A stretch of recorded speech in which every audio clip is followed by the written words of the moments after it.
in terms of their real hockey background, Mike played hockey through high school in Minnesota, which automatically qualifies him. Plus he played at St. John's a bit. Jason was a great player and cool enough. In college he was a great player, and he was a video coach for the San Jose Sharks, which is really cool. Jeff was a high school coach. As a player, he won a national championship at the College of DuPage, skating alongside Tony Granato. And Grant was a starting goaltender for 4 years at Villanova. So that's good stuff right there. But it does not just end with our head coaches. We have specialty coaches. The Wendell Young Academy will lead our Monday evening goaltending clinics. In addition to training kids, the Wendell Young Academy is invested in training pros, like those that skate for the Chicago Wolves or Vancouver Canucks. Each Monday night, they'll provide us with 2 professional instructors, shooting machines, teaching mirrors, and a great curriculum. The Academy is the core of a very comprehensive goaltending plan we have in place this year, and we're glad to have them. Our new ADM director is Jimmy Zinteris. Jimmy actually left, but he's directing our ADM on Tuesday nights. He's got a great coaching history. He's worked with the Delaney Group, and in the past he's also been head coach of the New Mexico Icebreakers Junior B team. So we're glad to have him on board. And we also have, now leading the power skate for the organization, Rafe Abar is back. The Pater Familia, the professor, the emperor. Rafe Abar, stand up. Rafe Abar, my friend, has stay here, Rafe, stay right there. He's instructed and entertained and developed literally thousands of young hockey players. Many have made it to minor professional or college, and some have even made it to the NHL. All of them have benefited greatly from his truly creative and effective methodology, and this year, the Emperor enters his 40th year of coaching hockey. Let's give him a serious round of applause.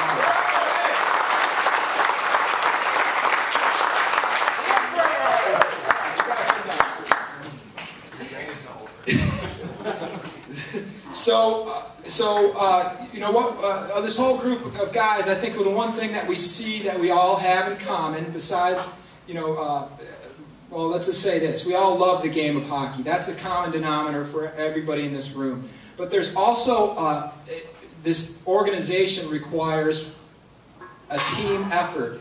And in that sense, it doesn't just end with the coaches. There's a big contingency of volunteers that help us. And I just want to identify 2 of them, and then I promise you I'll get down to real nuts and bolts hockey stuff. But one is named Jim Griffin. And is he Jim here? A long time. Just stand up, Jim, real quick. This fall, Jim Griffin will schedule 1,200 unique hockey games, practices, or events. With changes and rescheduling and conflicts and issues, he'll reschedule another 400 for a grand total of about 1,600 unique events scheduled where coaches, families, and kids got to arrive at a rink on time. So, Jim, you know, if you do a perfect job and you schedule 100% of these events perfectly, and this is a question for you guys, and everybody shows up at the rink on time, guess what Jim Griffin gets? Nothing. But if he gets one of those events wrong, one of those 1,600 events wrong, guess what he gets? Worse, tarred and feathered. So Jim, seriously, we appreciate the work that you do. We are all counting on you, like they say in airplane. And then there's a volunteer, Chuck Smith, who's our president of the Wilmette Braves. So he dabbles in things like agendas and contracts and budgets and meetings and customer service and conference calls and texts and spreadsheets and more meetings and laundry and purchasing and locker rooms and ice time and budgets and spats and bylaws and policies and shizzle bajizzle and all sorts of things. And he just, as our organization president, he dabbles in it. And man, having gotten to know Chuck, I found out that he loves to talk, and he loves to talk hockey.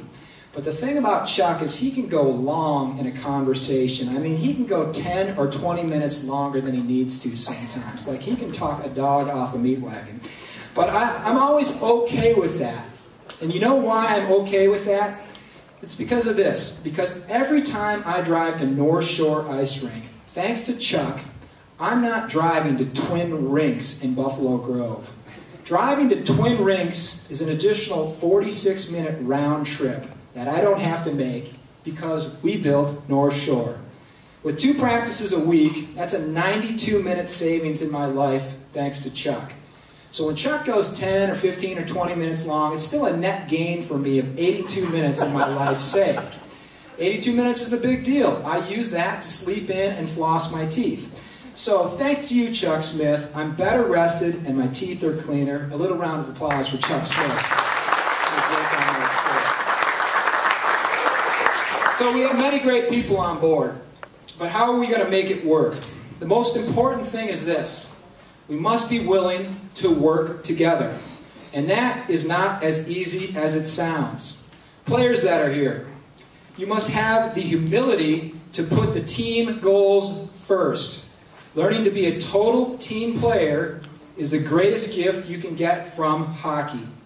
Coaches, you must have the courage to set aside scoreboard fears for the bigger picture, individual player development. And parents, we all must have the courage to establish and stick to what we believe is the Wilmette Braves way. We must have the courage to do the right thing for the right reasons all the time. We must specifically define our culture. What is the Wilmette Braves way? So what is the Wilmette Braves way? Are we about the next best thing? Are we easily distracted? Are we a win-at-all-cost organization? Are we okay with raising the top 6 players and sacrificing the bottom 9? I don't think so. But what about this? Do we consider continuity from level to level and team to team important? Can our plan give kids every opportunity to become highly skilled hockey players? Can we be a program where nobody worries about who the coach is? If you're a Wilmette Brave, you can expect excellence in terms of instruction and life skills. Can we be truly excellent and continue to value community and friendships in hockey? Can a community-based program give kids the skills and knowledge and work ethic and passion so they can get to the next big stage of hockey? Is it an either-or thing? Is it either we're highly competitive or we develop all the players? Is it either we enjoy playing with friends or we play fantastic hockey? Can we have it all? Do we have to make a choice? I think we can have it all. I know we can have it all. Listen, I love winning and I hate losing, but I would rather lose than dishonor the game. I'd like to repeat that. I love winning, I hate losing, but I'd rather lose than dishonor the game. We can all think of examples, big and small, when we've dishonored the game. I grew up in Minnesota. On outdoor ice, my options at recess were tobogganing or skating, so that was a great thing. I moved to Winnetka as a squirt. I quit hockey my first year Pee-wee. Good Lord, I quit hockey. What is this guy doing here? I came back and played Pee-wee and Bantam at Winnetka and varsity at New Trier. I went to a prep school, and then I played 4 years at Dartmouth College, and I got 101 games of Division I hockey in. As a 10-year-old, I did not have to pack my bags to pursue my hockey dreams. My local community organization gave me the resources. They could coach hockey, develop hockey skills, teach life skills, have fun, just down the street from my house. I truly believe we can have it both ways. I guarantee you we can. But we cannot take shortcuts or compromise. We must continue to create a teamwork culture. So let me give you some specifics about how the big picture for the Wilmette Braves will take the next strides. Goaltending. What are we doing? The Wendell Young Academy will run clinics. They will take place on Monday night. The content of the clinics will be outstanding. It will feature 2 instructors and a 4-to-1 ratio. No human shooters, shooting machines, teaching mirrors, and a great curriculum. The Wendell Young Academy will establish the foundation, but goaltending instruction does not begin and end with Monday night clinics.